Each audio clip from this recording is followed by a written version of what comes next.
আপনারা জানেন আমি যাদের সঙ্গে ঘুরতে যাই তারা একদম আরাম পায় না, কারণ আমার হাজবেন্ড। হ্যাঁ, আমার হাজবেন্ড কখনোই চায় না আমি রাত পর্যন্ত বাইরে থাকি। হঠাৎ একদিন বড় খালামনির বাসায় গিয়েছিলাম। ওখানে বোনেরা ভাবিরা সবাই মিলে প্ল্যান করলো চলো ঘুরতে যাই। আমি তো একদম এক্সাইটেড, বাট হাজবেন্ডকে কল করতে বলো তার নাকি শরীর ভালো নেই, রেস্ট নেবে। বাট সবার সঙ্গে ঘোরার মজাই তো আলাদা।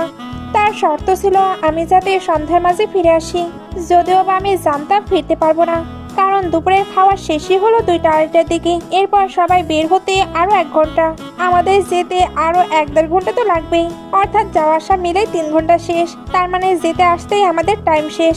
তো কি হয়েছে, এরপরেও আমি ঘুরতে চলে যাব।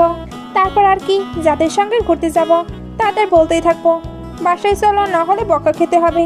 ফলে তারাও আমার সঙ্গে ঘুরে একদম মজা পায় না, আর বারবারই আমি তাদের ডিস্টার্ব দিয়ে ফেলি।